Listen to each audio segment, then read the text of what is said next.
आज मैं अजीत पवार के बारे में चर्चा करूंगा, जिन्हें उनके चाहने वाले प्यार से दादा कहते थे। आप उनके साथ काम किए तो ऐसा कोई आपका आपका अनुभव जो आपको याद हो कि अजीत पवार के साथ ये पल मुझे हमेशा याद रहेगा? उनकी यादें तो बहुत है, क्योंकि कार्यकर्ताओं को अपने नाम से बुलाना, ऐसा नेता कभी मिलेगा नहीं। एक बात जो देखा तो बहुत दुख होता है कि 66 ईयर और 6 महीना और छह दिन ये जो उनको मिला, तो ये एक संजोग। आप देख रहे हैं प्रवासी संदेश। महाराष्ट्र के लगातार 6 बार उप मुख्यमंत्री रहे और राज्य की जनता से अपना सीधा संपर्क रखने वाले हैं। अजीत पवार अब हमारे बीच नहीं है, जिससे महाराष्ट्र को बहुत कमी हुई है और इसको भर पाना संभव नहीं। नमस्कार, प्रवासी संदेश के लिए मैं विज्ञान उपाध्याय। आज मैं अजीत पवार के बारे में चर्चा करूंगा, जिन्हें उनके चाहने वाले प्यार से दादा कहते थे, और उनके शख्सियत जानने का प्रयास करूंगा। इस वक्त मैं मीरा भाईंदर के गोल्डन एज सर्कल पर मौजूद हूं। आप यहां पर देख सकते हैं मेरे पीछे किस तरह से उनके निधन होने के बाद उनके श्रद्धांजलि के लिए बैनर लगाए हैं, और ये बैनर आपको ये बता सकते हैं कि उनका मीरा भाईंदर से कितना लगाव हुआ करता था।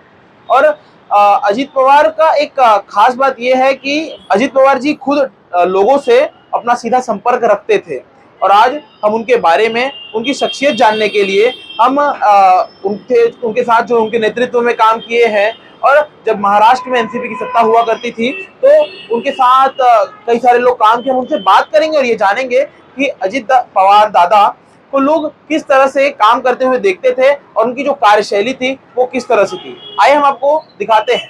हमारे साथ मीरा भाईंदर के भूमिपुत्र समाज के बड़े नेता हैं मोहन पाटिल जी। आज हम उनसे मुलाकात करेंगे इस विषय पर कि जो महाराष्ट्र में अजीत पवार का निधन अभी कुछ समय पहले हुआ है, तो आप ये बताइए कि अजीत पवार के निधन से महाराष्ट्र को ये कमी खल रही है, तो इसको भर पाना महाराष्ट्र के लोगों में कैसे होगा? पहले तो मैं उनको आदरांजलि अर्पण करता हूँ, अजीत दादाजी को। महाराष्ट्र में एक युवा का जो दौड़ चल रहा था, युवाओं का, अब उनके हर एक मीटिंग और हर एक रैली में आपने देखा हुआ है कि उन्होंने पूरी तरह युवाओं के ऊपर अपने विचार जो दिए गए उनको, और वो विचारों से युवा प्रभावित हुआ था। और ऐसे समय में उनका जो जो कल जो गए 2 दिनों में जो उनका देवासन हुआ, यानी जो प्लेन क्रैश हुआ, और उसमें जिस तरीके से जो हानि पहुंची, तो वो हानि न भरने वाली हानि है। क्योंकि जैसे हमारे पूरे महाराष्ट्र में और पूरे देश में हम कहते हैं कि एक बुजुर्ग और बहुत विचारशाली, प्रभावशाली जो एक नेतृत्व है शरद चंद्र पवार साहब के, तो वो नेतृत्व को भी साथ में लेकर, यानी 85 साल हो, 80 साल हो, और यहाँ पे 18 से 20 साल तक युवा जो आने के बाद भी उसमें समरस होना, वो जो नेता के अंदर जो गुण थे, वो गुण शायद महाराष्ट्र में है ही नहीं, ऐसा मेरा दावा है। आप अजीत पवार के साथ काफी लंबे समय तक काम किए, तो कैसा था वो दौर? ऐसा भी आपको याद है? उनके बारे में मैं कहूंगा, एक जब भी हम यहाँ पे सत्ते में थे राष्ट्रवादी, तो मैंने काफी टाइम उनको रिक्वेस्ट किया था कि आप यहाँ पे आइए, लेकिन उनके कुछ अपने असूल थे। उन्होंने अपने को खुद को अपने नियमों में बांध रखा था। तो वो मुझे बोलते थे हमेशा, मैं आऊंगा जरूर, पर समय नहीं है अभी, और मैं समय से आऊंगा। मुझे मालूम है उनका विजन क्या था, और वो कभी वो आए नहीं, क्यों? उनका एक फीचर था कि उनको सीएम पोस्ट पे जाना था। तो सीएम पोस्ट वैसी तो मिलने वाली नहीं थी। उन्होंने अपने कार्य द्वारा, अपने कुशल संगठन के द्वारा उन्होंने अपना एक दबदबा कायम रखा था।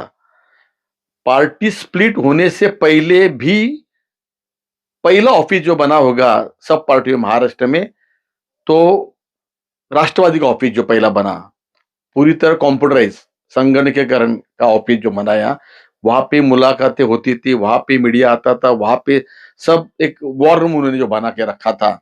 उनका विजन, उनकी सोच एक अलग थी, और वो तरीके से जब से वो काम कर रहे थे, उनको पार्टी को अलग होने से और अलग होने के बाद मैंने काम किया।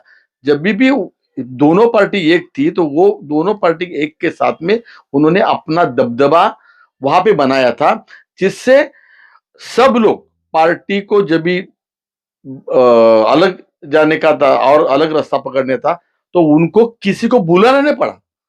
सब मुझे, मैं यहाँ पे राष्ट्रवादी में जिलाध्यक्ष था, मेरा यहाँ का जिलाध्यक्ष होने के बावजूद भी मैं हमारे आदरणीय नेते स्वर्गीय अजित पवार साहब के नेतृत्व में मैं काम करने का मैंने इच्छा रखी, और उन्होंने मुझे वो न्याय दिया। मोहन जी, अब ये बताइए कि आप उनके साथ काम किए, तो ऐसा कोई आपका आपका अनुभव जो आपको याद हो कि अजित पवार के साथ ये पल मुझे हमेशा याद रहेगा? हालांकि उनके यादें तो बहुत है, क्योंकि कार्यकर्ताओं को अपने नाम से बुलाना, कार्यकर्ता आने के बाद में आओ ऐसा नहीं है, क्या है, अपने नाम से बुलाना। मोहन पाटिल, मोहन, वो मुझे बोलते थे मोहन राव आइए, आप बैठिए। और जब भी कोई काम उनको हम देते थे, अब ये काम हमें करना है, तो पहले बता देते ये काम होएगा नहीं है, ये काम में बहुत तकलीफी है, तो उसका रास्ता बता देते, उधर क्लोज करते नहीं थे, रास्ता बता देते। मीरा भाईंदर में जो पानी की एक योजना था, मेरा एक अनुभव दिखाता हूं आपको मैं।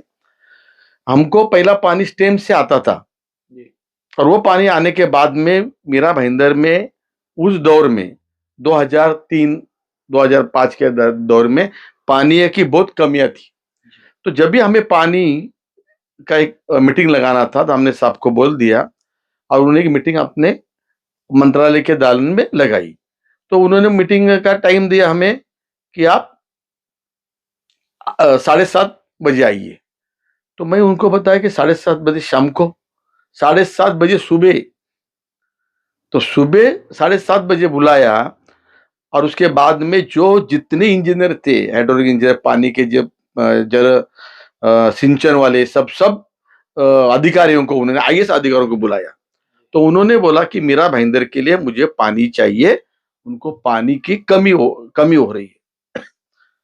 तो हमारे आंखों देखा हाल है, मैं जब भी जिलाध्यक्ष भी था और कॉर्पोरेटर भी था मैं, तो उन्होंने बताया अधिकारियों को कि अब मीरा भाईंदर में पानी आना चाहिए।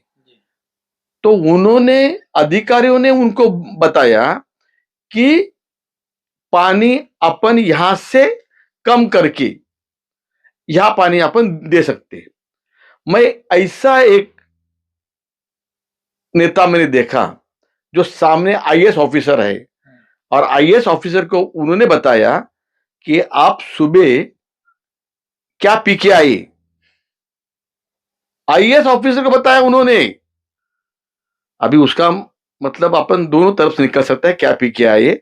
उन्होंने बताया मुझे किसी का पानी कम करके दूसरों को पानी देना नहीं है, मुझे यहाँ पे मीरा भाईंदर शहर को पानी देना है, वो पानी की उपलब्धता मुझे मांगता है, मुझे और कुछ मालूम नहीं है।